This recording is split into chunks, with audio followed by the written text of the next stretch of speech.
Vesna, kaj bi rekla, zakaj morajo gledalci gledati najino oddajo Moja dogodivščina? Tokratna Moja dogodivščina vas vabi na Kočevsko v objem neokrnjene narave, kjer boste spoznali vse 3 velike zveri, ki živijo prosto živeče v gozdovih, kjer boste spoznali 2 jezeri na Kočevskem in popeljali vas bomo na ostanke gradu Friedrichstein, kjer je vladala ljubezen Veronike in Friderika. Vabljeni.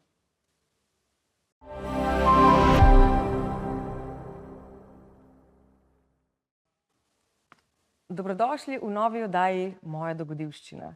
Danes je z nami Vesna Malnar-Medmedovič, ki že od začetka vodi Zavod Kočevsko, ki povezuje 3 občine v skupno zgodbo o divji naravi, kulturi in trajnostnem turizmu.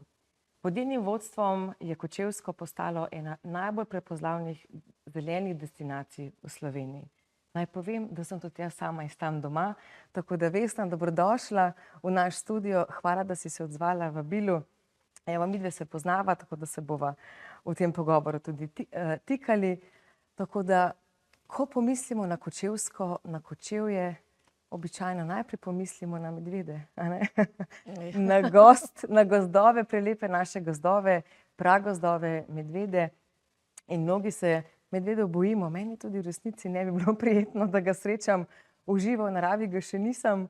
Ampak pri nas na Kočevskem imamo pa neko prav posebno dogodivščino. Nekateri grejo v gost namenoma, da srečajo medveda. A je res? Povej nam, Vesna, več o tem. Ja, živjo. Hvala lepa za povabilo. Ja, smo ena tistih zelenih destinacij v Sloveniji, ki res držimo piedestal najboljšega, edinega, pravega gozda v Sloveniji. Tudi prvi smo bili, ki smo ga kar na glas tako poimenovali, tako da, če si prvi, pa to poudarjaš in ponavljaš, potem kar to resnica postane, a ne? Tako da ja, že ko sem jaz v srednjo šolo hodila v Ljubljano leta nazaj, ko sem povedala, da sem s Kočevja doma, je prva zadeva bila, tam so pa sami medvedi, ne. Res je, prva konotacija in prva asociacija na Kočevsko je eden od teh tudi medved, a ne.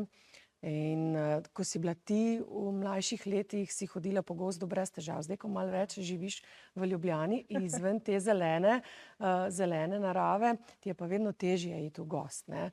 Res je. Ja, in to mi v svojih programih in v svoji komunikaciji tudi veliko poudarjamo, a ne.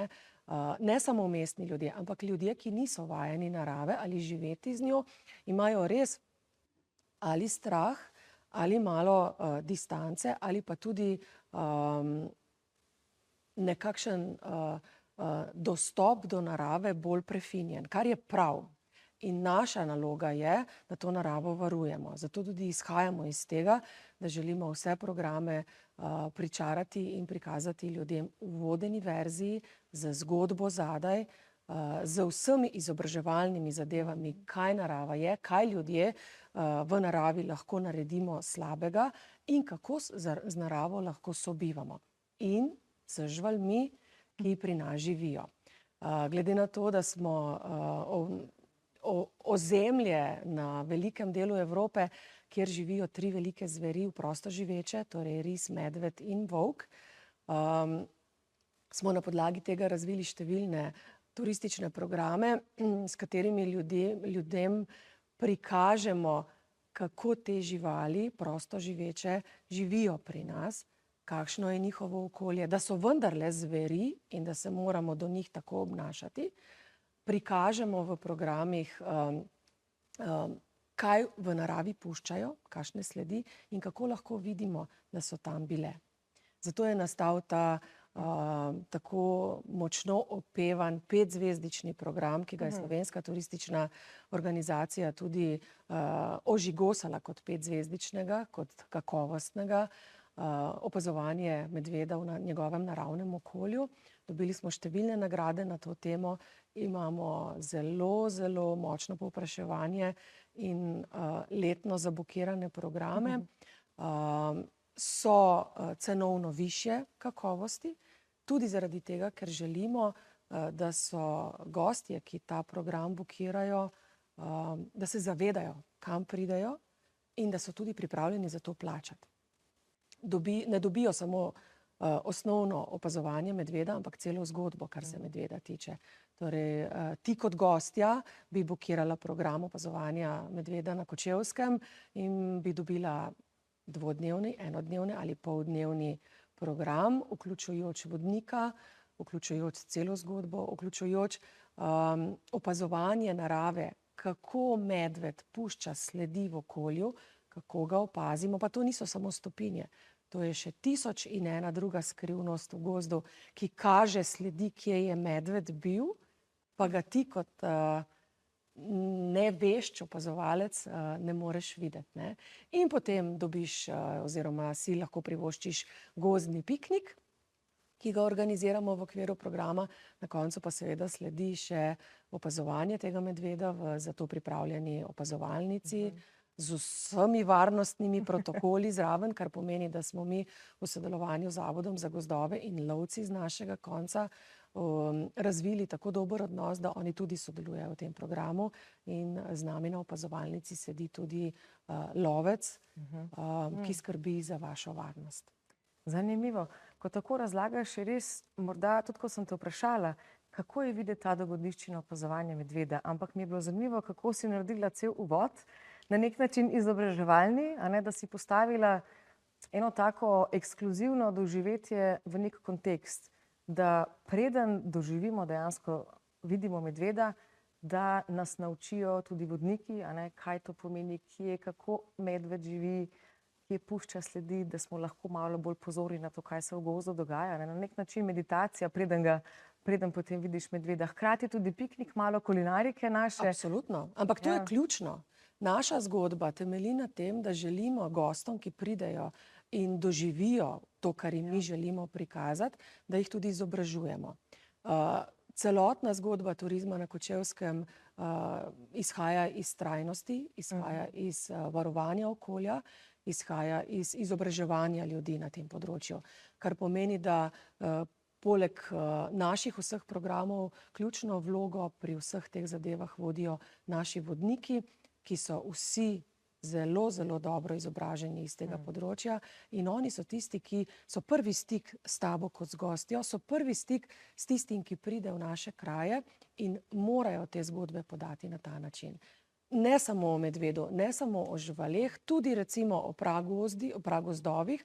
Moramo vedeti, da jih imamo v Sloveniji 13, 6 od teh jih je na našem koncu, torej v destinaciji Kočevsko, in eden od teh je vpisan na seznam naravne dediščine UNESCO, kar pomeni, da imamo UNESCO sajt, ki se ga sploh ne zavedamo in ga moramo temu primerno tudi varovati. Kar pomeni, da je naša naloga, da goste izobražujemo o tem, kaj pomeni pragost.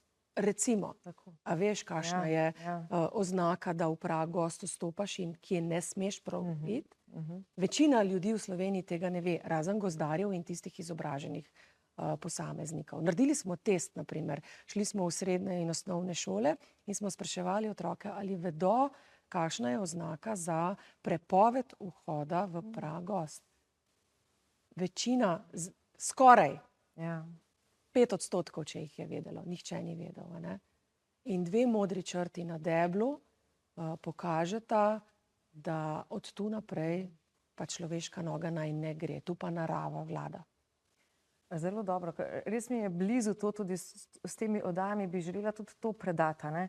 Eno je, da gremo obiskati, ampak da ni tako samo nekaj površinski ravni, ampak da malo bolj razmišljamo o tem, ali kako divje zveri ali pa zveri, če rečeva tako, kako one živijo, ne, da spoštujemo to, da skozi to nek odnos do narave, do pragozda, do živali se tudi gradi. Ne. Na videu ste tudi vmes med najnim pogovorom lahko videli medvede in druge zveri, ki jih je res ljubko gledati. A imaš kakšen odziv teh, ki grejo na to doživetje? Kako se oni odzovejo na to? Kaj jim to da? Vidijo medveda, ampak zagotovo je še kaj drugega, ki mogoče navdihne ali pa kaj podobnega? Ja, najprej moramo povedati, da je več kot 95% naših gostov tujcev. Torej program, ki je v povprečju 250 € na osebo, večinoma bukirajo tuji gostje, je tudi nekaj Slovencev. V času korone recimo je bilo veliko povpraševanje iz slovenskega tržišča in tudi so Slovenci preko bonov in tovrstnih finančnih aktivnosti bukirali te programe, drugače pa danes je več ali manj tuj gost tisti, ki pride na to vrstno doživetje, da imamo od 90 do 95% videnosti medveda na teh programih, torej odstotek zelo visok, in da skrbimo za to, da gost, ki pride, dobi celo doživetje. Tudi, če ga ne vidi, ima drugo možnost in je tega upravičen potem, a ne. Ampak teh je zdaj tako malo, da lahko rečemo, da se s tem bolj malo ukvarjamo. Je pa dejstvo, da ko izvedemo vse te programe, delamo tudi follow-upe, kar pomeni, da goste povprašamo o njihovih občutkih, z gosti govorimo, kako so to doživeli, tako da vzpostavimo tudi nekakšen neposredni pristni odnos. Ni zato, da človek pride, bukira, vidi in odide, ampak se z njim dela malo bolj poglobljeno, malo bolj konkretno, osebno. Res zanimivo. To bi bilo pa res za doživeti, a ne? Tudi na tak način, da se morda skozi odstrani neka tak strah pred pragozdom, pred to skrivnostnostjo gozdov, a ne, tako kot si tudi začela uvodoma, da imamo morda malo tisti občutek, da morda pa ne bi šli. Pa dajva si vzeti zdaj kratek premor. Začeli smo zelo tako divje, skrivnostno.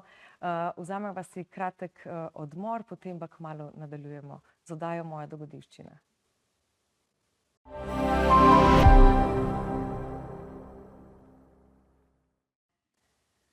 Dobrodošli nazaj v oddajo Moja dogodivščina. Z nami danes Vesna Malnar-Memedovič. Govoriva o Kočevskem. Ko se pogovarjamo o Kočevskem, sva začeli z gozdovi in medvedi.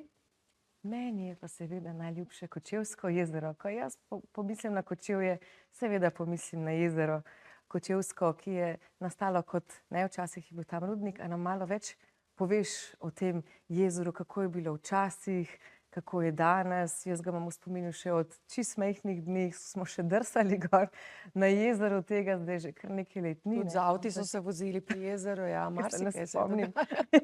Ampak ja, imam tako res različne spomine na to mikrodestinacijo Kočevskega. Ja, mogoče v začetku, da poveva, da imamo 2 jezeri na Kočevskem. Vsako ima svoj nastanek, ampak tega, ki ga ti omenjaš, je jezero, pravilno ime je Rudniško jezero, čeprav mi ga vsakič rajši imenujemo kot Kočevsko, zato da ga lokaliziramo in povemo točno, katero in kje je to jezero, ne. Je jezero, ki je nastajalo v letih prejšnjega stoletja, od leta 72 pa tam do 77, ko je v kotanji rudnika rjavega premoga začela zalivati voda, počasi se je to polnilo in v tej kotanji je potem nastalo jezero, ki danes velja za eno najčistejših, zelo globokih, več kot 40 metrov je globoko, nudi številne aktivnosti, športne, turistične. Res je, da ti se ga morda iz svojih mladih let, pa tudi jaz spomnim bolj kot jezero, kjer je bilo veliko ribičev, pa so ribe lovili, pa sem pa kakšen malo jadrov ali pa surfov, a ne. Pa veliko sprehajalcev je bilo okrog, ne. Danes pa je ta destinacija postala bolj priljubljena, kopalno močna. Občina je uredila pomole okrog jezera, sprehajalne poti, gostinsko ponudbo. In danes praviš, da ni tako zelo lepo, ko je preveč ljudi, a ne? Ja, meni je ljubše, če je manj ljudi, ampak ja, je veliko več obiskovalcev v zadnjih letih, a ne. Tako da ja, postaja res priljubljeno. Kaj se pa vse da tam početi? Jaz grem na sprehod okoli jezera, mislim, da je nekaj manj kot 4 kilometre dolga pot. Kaj pa lahko na vodi počnemo, poleg tega, da se vržemo v vodo, ja, se kupamo? Moramo vedeti, da recimo 10 let nazaj je Zavod Kočevsko bil ustanovljen in 10 let je strateškega razvoja turizma.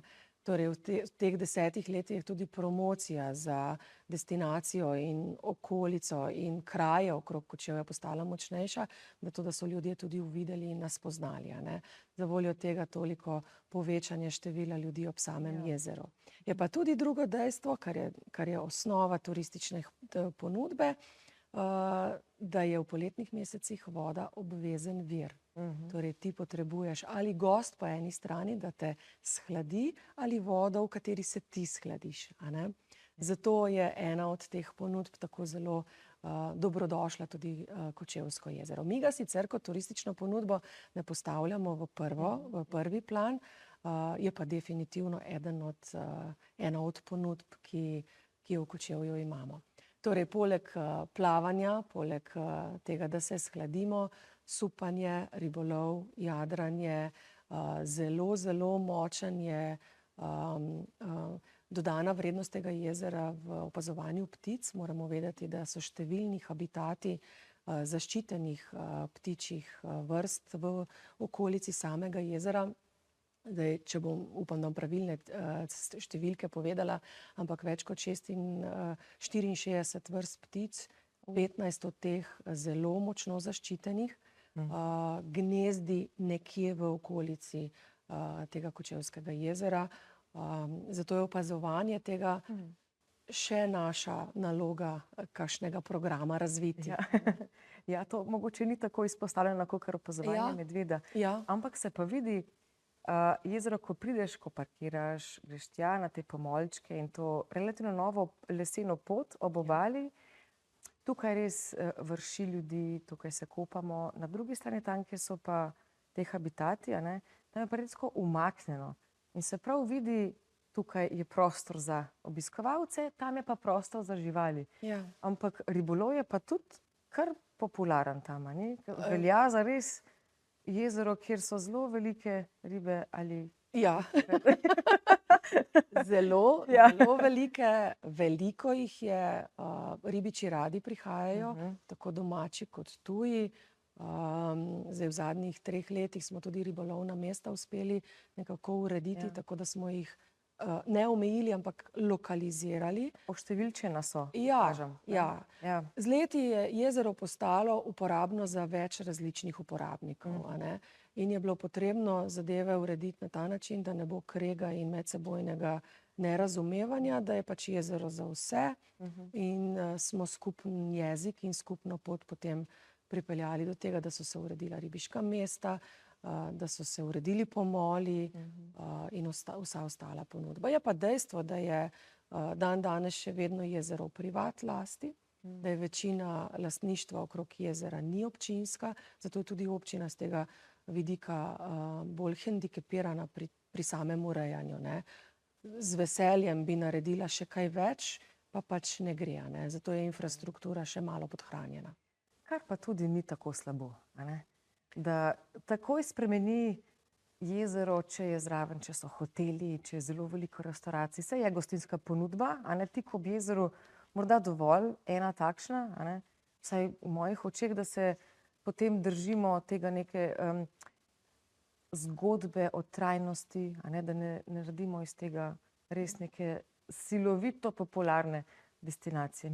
No, hotel je lahko tudi butični, ponudba je lahko tudi butična, tako da tega se niti slučajno ne branimo in vabimo investitorje na Kočevsko, ker v 10 letih smo res da zdaj pokazali, da pa smo destinacija, v katero se splača in je vredno investirati, a ne. Tako da nam je v interesu, da zadeve razvijamo, potencial je ogromen, še vedno neizkoriščen, tako da vabljeni. Ja, je treba, lahko na Kočevsko res razmišljamo o neki novi destinaciji, kam pa iti. Pogosto, ko tudi prijatelje slišim, kam gremo na izlet, gremo na tiste tipične destinacije, ne. Je fajn biti radoveden pa iti pogledat. Ko omenjam svoje najljubše Kočevsko jezero, zelo veliko ljudi še ni bilo tam, ne. Tako da povabilo nekam, kjer še niste bili, tudi to neke vrste taka dogodivščina, da je ne pozabiš. Ko govoriva o jezerih, si že omenila, da imamo še eno, bolj umaknjeno, ne toliko ob mestu, a ne, Reško jezero, ki je povsem drugačno, že ko ga vidiš, ali pa tudi potem, kakšne kakšno doživetja imamo pa tam lahko? Povej nam več. Že v barvah je drugače. Ja. A ne? Ko Ja. pogledamo te barvne odtenke Reškega jezera, ki je blizu Kočevske reke, na eni strani blizu Kočevske reke, na drugi strani blizu pragozda Krokar in je nastalo z zajezitvijo ponikalnice, ima tudi svoje prednosti in predvsem svoje lepote. A ne? Dodana vrednost tega jezera, poleg vseh spet habitatov in zaščitene narave, je pa tako imenovana Orlova pot, ki je bila narejena preko LIFE projekta približno 7-8 let nazaj. Gre za pot s številnimi opazovalnicami, številnimi didaktičnimi predmeti, informativnimi tablami, predvsem pa namenjena opazovanju spet narave in živali. Te pa vodi do drugega skrivnostnega dela naše destinacije in to je opazovanja orla belorepca.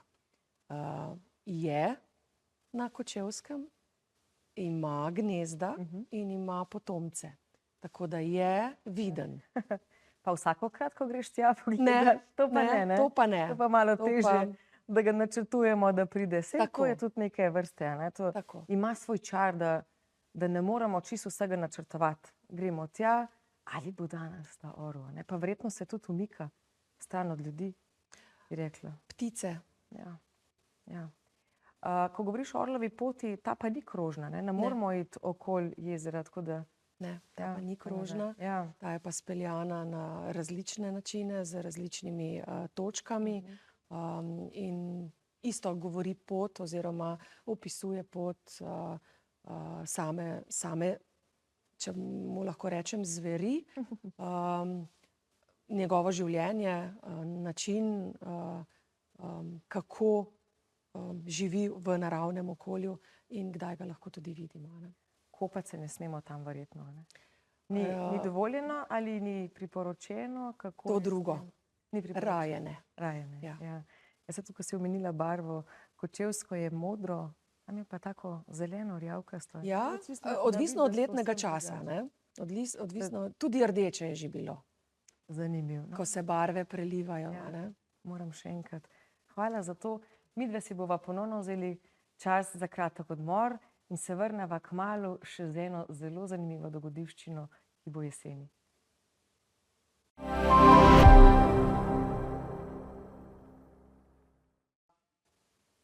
Dobrodošli nazaj v oddajo Moja dogodivščina. Z Vesno, našo današnjo gostjo, bova opisali še eno izmed dogodivščin, tokrat se bova malo pomaknili iz narave v kulturo. In sicer povej nam, kaj pripravljate za jesen na Kočevskem. Ja, morda 2 stavka nazaj, če se vrnem, če se spomniš, sem v prejšnjih pogovorih govorila o tem, da je narava primarna naša turistična ponudba, sekundarna v smislu ponudbe, pa tudi kulturna. S tem ne želimo dajati v nižjo vrednost kulturne aktivnosti, ki jih imamo, ampak nam je pač narava bolj blizu, pa tista prvenstvena DNK naše destinacije. Vendar znotraj te narave je veliko kulturnih aktivnosti, ki pa jih lahko v okviru naše ponudbe ponudimo našim gostom. Recimo čisto po naključju se nam je nekako poklopilo skrivnostni gost Slovenije z bunkerjem Škril, ki smo ga dobili od Ministrstva za obrambo v upravljanje in ga zdaj izvajamo kot turistične programe. Zelo si želimo, in to je ena izmed investicij prihodnjih, ne bom rekla let ali pa vsaj desetletja, kakšna obnova stare kočevarske vasi. Torej spet, kako narava pokriva in raste skozi nekaj, kar je človek naredil pa opustil. Tako da ta del projekta nam je tudi še neizpolnjena zaveza tistega, kar ponuja destinacija. Ena izmed teh 3, ki jih želimo tudi razvijati, pa je ljubezenska zgodba. Če imajo Italijani Romeo in Julija, imamo mi Friderika in Veroniko in marsikdo ne ve, da je v bistvu srečni del te ljubezni potekal na Kočevskem. Kljub temu, da jo dajemo v Celje in na Celjsko, da je bil Friderik celjski grof, je vendarle najsrečnejši del 3 srečnih let preživel na Kočevskem, na gradu, ki si ga je dal narediti, to je nad Kočevjem, je nastal Friedrichstein, po sebi ga je tudi poimenoval in po pripovedovanju, zdaj zgodovinarji v vseh teh predavanjih, ki jih imajo, govorijo menda, sta se poročila pred 600 leti in menda sta v istem letu je Veronika tudi umrla. Torej letos obeležujemo 600 let od teh dogodkov, zato občina Kočevje kot vsako leto razglasi kulturno leto, je letos razglasila to kulturno leto Friderika in Veronike. In v okviru teh dogodkov in tega kulturnega leta vse inštitucije v občini Kočevje pripravljamo vsebine in aktivnosti iz tega področja. To delamo že več kot 12-13 let. Vsako leto je drugemu pomembnežu ali dogodku posvečeno in letos je pač Veroniki in Frideriku. Zato se je občina lotila neizpete zgodbe in lepe geste, da je začela z Zavodom za kulturno varstvo kulturne dediščine nekoliko urejati ta Friedrichstein, da bo primeren vsaj za kakšne aktivnosti, kot so kakšna srečanja, kakšne kulturne prireditve, male butične zgodbice. Začeli smo z projektom Rate imam Kočevsko.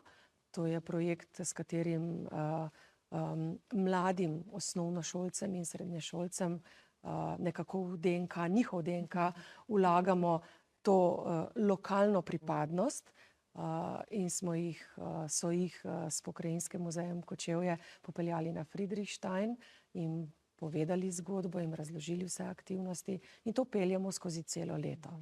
Vrhunec bo septembra, ko se bo na točno tem Friedrichsteinu, torej gradu, ki se bo do takrat uredil, malo pomodernil, naredil amfiteatrsko prizorišče z 360 vrtilnim stopinskim odrom,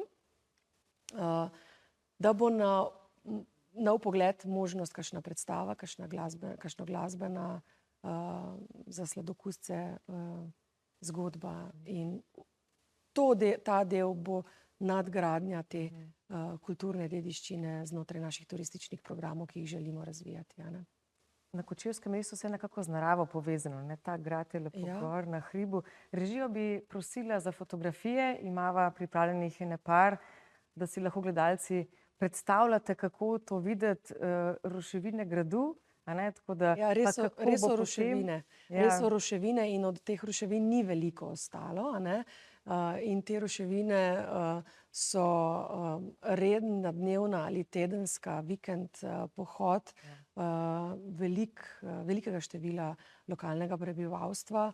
Tako da v soboto zjutraj gremo na Friedrichstein. Je popolnoma normalna gesta domačinov. Ali pa mestni vrh. Ja, ali pa mestni vrh, ja. Ko obiščejo ta Friedrichstein in jim je res zrastel že pod kožo.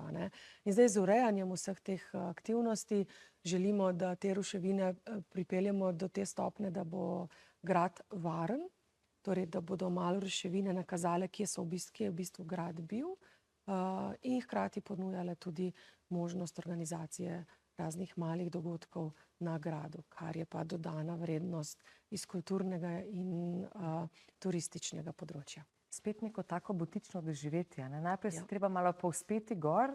Koliko časa potrebujemo do Friedrichsteina? Peš ali z avtom? Peš.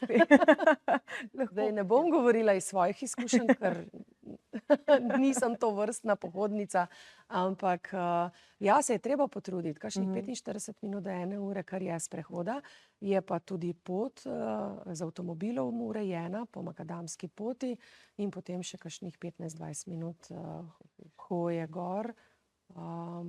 Bo tudi definitivno ena izmed naslednjih aktivnosti, da bodo te poti prirejene gibalno oviranim, ampak to je korak naprej. Seveda, korak po koraku. Tako da zelo zanimivo. Res se veselim tega. Nisem bila že nekaj let gor, moram priznati. Ja, da lahko premalo začneš po gradovih. Ja, ne, ja, mogoče nov projekt. Ja, kadar pridem na Kočevsko, pridem na obisk k domačim, pa na jezero gremo, ne, potem pa zmanjka časa za drugo. Tako da zelo zanimive dogodivščine, se pravi, lahko opazujemo medveda, lahko gremo na jezero, Reško ali Kočevsko, gremo lahko plavati z jadrnicami, kar je zelo zanimivo, na jezero, a ne. Ja. Lahko se vzpnemo na Friedrichstein. Jaz svetujem seveda peš, lahko greste z avtom, ampak zakaj se ne bi malo potrudili, a ne? Jeseni pridem, ko bodo tele dogodki. Kaj bi rekla, Vesna, kaj želiš, da obiskovalci, ko grejo na Kočevsko, kaj želiš, da občutijo ali pa kaj želiš, da vzamejo od tega obiska? Obiskovalci destinacije Kočevsko že pri izbiri vejo, kaj želijo. Ciljno so usmerjeni, vejo, kam grejo in vejo, kaj bodo tam dobili. Mi jih dodatno potem še zmotiviramo s kakšnimi skrivnostmi, ki jih res imamo, ampak skrivnostni gost Slovenije ponuja pohodništvo in kolesarjenje v neokrnjeni naravi, svež zrak. In če se bomo poleti umikali vročini, se lahko umaknemo v gozdove, kjer je nižja temperatura, prijeten zrak in mirnost, oziroma, kako bi temu rekli, pobeg. Ja. Pobeg, tudi sam razvoj turizma na globalni ravni gre v mirnost, gre v tisti del turistične ponudbe, ki bo ponujal bolj miren, len način preživljanja tega časa, ki si ga vzamemo 14 dni na leto, da se regeneriramo za tistih ostalih 54 tednov, kolikor nam jih ostane. Zanimivo. Ja, saj je res, kot si omenila, ljudje čedalje več potrebujemo tudi umik od ekranov, digitalni detoks morda, a ne? Da gremo čim večkrat v naravo, od doma in lepo kamorkoli, kjer mogoče še nismo bili. Tudi v gost, a ne? Berem, kako zdravilno je iti v gost. Pa to ne pomeni, da moramo zdaj medveda opazovati, a ne? Da moramo res nekam tako vodeno iti, to je super, ampak za vsak dan, po službi, preden gremo domov, gremo lahko tako na en sprehod in je za telo in dušo to res nek tuš tak naravne dobre energije, bi lahko rekla. Veliko naših obiskovalcev, recimo potem, ko pride iz gozda, reče, sploh ne vemo, kaj tišina pomeni, a ne?